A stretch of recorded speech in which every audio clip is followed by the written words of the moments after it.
What's up guys, bila kita cerita tentang MVNO kan, kemungkinan besar ramai lagi yang tak tahu tentang perkataan MVNO ni. MVNO ni, dia singkatan daripada satu perkataan lah kan. Tapi korang tengok je lah dekat Google. Aku lupa singkatan daripada apa. Tapi basically MVNO ni susah gila nak sebut. MVNO ni merupakan telco yang menumpang telco utama. Dia tak ada antena sendiri, dia tak ada pencawang sendiri, dia tak ada infrastruktur sendiri. Sebagai contoh, Red One merupakan MVNO, dia tumpang line Celcom. Sama dengan XOX, dia tumpang line Celcom. Manakala untuk Tonwau pula, Tonwau tumpang line Digi. Jadi telco yang menumpang ni dipanggil MVNO. Bila cerita tentang MVNO, ada 3 MVNO yang paling popular setakat ni, iaitu Red One, One XOX dengan Tonwau. Dalam channel ni, bila aku kongsikan tentang 3 telco ni, ramai betul haters, especially Tonwau. Bab singkat Tonwau ni memang ramai orang benci lah. Ini aku tak cakap pada luar daripada channel aku lah kan. Ni dalam channel aku, banyak viewer bila kita cerita tentang Tonwau, dia ban Tonwau kau ni. Tapi bukan nak cakap Tonwau tu tak bagus sebenarnya. Aku pernah cakap Tonwau tu tak bagus, tapi daripada sudut pendapat aku. Untuk cara aku gunakan SIM card, Tonwau tu memang tak bagus untuk aku. Jadi everything is about preference. Apa yang korang perlukan. Setiap plan telco, plan internet ni, dia ada pro and cons. Dia ada bagus dengan tak bagus. Dia ada positif dengan negatif. Kalau kita pandang negatif aja, memang semua SIM card tak bagus. Tapi kalau kita pandang positif, semua SIM card ada positif dia. Dan positif tu terletak kepada setiap benda yang tertentu. Jadi dekat sini aku nak clearkan kepala you guys, cara pemikiran you guys. Setiap telco ni, telco yang jenis nampak macam MLM ni kan, dia sebenarnya ada bagus dia ada tak bagusnya. Sebagai contoh Tonwau, ramai yang kutuk Tonwau kau. Dia menyampah lah, seller lah, apalah. Okay, Tonwau ni mungkin pada penggunaan korang, cara korang menggunakan internet tu memang sangat tak sesuai kalau guna Tonwau.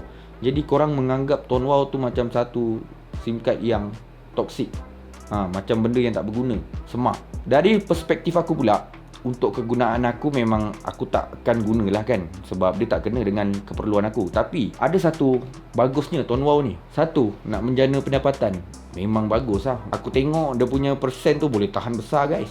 Lagi kalau ada ahli-ahli, korang recruit yang aktif-aktif, yang jual mencanak-canak tu, memang berdarah guys income. Tapi itu untuk side orang yang nak berniaga, orang yang nak berbisnes kepada seller. Tapi untuk pengguna, aku pandang Tonwau ni bagusnya daripada segi jumlah data. RM60 dah dapat lebih kurang 80 gig data ke 80 lebih gig data. Ianya satu harga yang murah sebenarnya. Kalau nak diikutkan murah. Cuma jahatnya Tonwau ni, aku tak gemar dengan iklan basic internet tu. Sebab basic internet ni tak lebih sekadar menyemak ataupun nak mencantikkan iklan tu saja. Sampai 30 gig, 100 gig basic data. Sedangkan aku pernah kongsikan basic data ni adalah sangat-sangat slow. Tak payah expect apa-apa untuk basic data ni. Cukup sekadar korang nak WhatsApp orang, boleh lepas, okey lah tu. Itulah basic data. Dia lebih kurang macam tu je. Selain tu, untuk Tonwau ni pula, aku rasa dia sangat sesuai sebab dia mampu mengawal penggunaan. Selain harga dia murah, dia high speed internet. Kemudian dia ada pecahan data. Pecahan data ni banyak pengguna yang tak suka.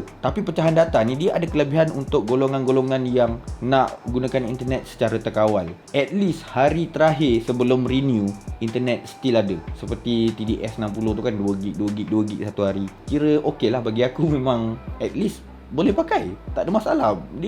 Dia kelebihan. Ada kelebihan dekat situ. Cuma preference apa yang di offer tu tak kena dengan preference korang, tak kena dengan cara korang nak gunakan. Ada setengah orang dia nak internet besar macam tu, tapi dia tak nak ada limit-limit untuk hari ni. Mungkin ini hari dipakai banyak, esok dia pakai sikit. Disebabkan preference macam tu, memang tak kena plan Tonwau ni. Itu untuk Tonwau. Manakala untuk One XOX pula, baru-baru ni aku dah kena kecam dengan One XOX punya budak, ejen dia, tim dia orang. Sebab dia menganggap aku tak tahu apa-apa tentang telco, tak tahu tentang plan tu. Okay, aku sebenarnya tak kisah sangat lah. Tapi apa yang bagus tentang One SOX Ultimate 35, aku masih terima juga komen-komen yang menyatakan kebencian dia terhadap plan ni. Walaupun plan ni ada FUP sebanyak 50 gig, 3 Mbps, Tapi dia ada satu kelebihan yang tak boleh dilawan, iaitu hotspot. Tak ada plan unlimited internet, walaupun kejap lagi ada ejen masuk, bro, XOX Ultimate bukan unlimited plan lah. Kau mana cakap, aku betul dia apa? Tak, ini memang pattern unlimited internet punya. Okay, pattern dia macam ni. Kebanyakan plan unlimited internet tak ada bagi hotspot yang besar, tak ada unlimited hotspot. Ya, walaupun 50 gig saja boleh gunakan untuk plan Ultimate XOX ni, tapi dia boleh bagi hotspot yang besar. Pergi langgan Hotlink prepaid, 3 gig, 4 gig, 5 gig je. Yudo pun sama ada limit. Lepas tu Celcom prepaid, Xpex pun ada limit. Tapi One XOX tak ada limit. Itu yang bagusnya tentang Ultimate 35 ni. Kemudian plan Rate 1. Untuk Rate 1 ni kebanyakan dia kongsi tentang bill. Okay, plan-plan yang diorang push adalah plan postpaid. Kita nampak antara plan yang paling top daripada Rate 1 ni adalah plan RM50 3 Mbps. Lepas tu ada FUP sebanyak 100 gig. Dekat sini orang nampak mahal. Prepaid lain ada lagi banyak lah daripada Rate 1 tu, yang berbaloi daripada Rate 1. Gini guys, Rate 1 adalah postpaid, dan untuk dapat plan postpaid yang murah macam tu susah, memang susah. At least lebih RM50, jejak RM100, lebih daripada RM100. Postpaid bill ni antara kategori-kategori plan yang akan lebih mahal sedikit daripada prepaid. Tapi kelebihan postpaid ni, bila harga dia dah mencecah lebih 100 dekat 200, dia adalah plan yang besar dan prepaid tak boleh lawan postpaid tu. Nampak tak dia punya permainan dekat sini? Sebagai contoh, Digi Infinite. Ada tak prepaid yang korang boleh pakai sama banyak macam Digi Infinite tu? Tak ada. Tapi bil bawah-bawah dia korang tengok, postpaid Digi, orang tengok pun kadang-kadang tak selera. Dengan harga dia nampak macam mahal, tapi prepaid dia murah-murah kalau bawah 100. Bila dah lebih 100, postpaid dia pula conquer. Harga mahal-mahal tapi offer dia gila-gila. Tapi prepaid, ada tak korang nampak orang top up 100.5 sebulan semata-mata nak internet besar macam tu? Tak dapat, tak akan dapat.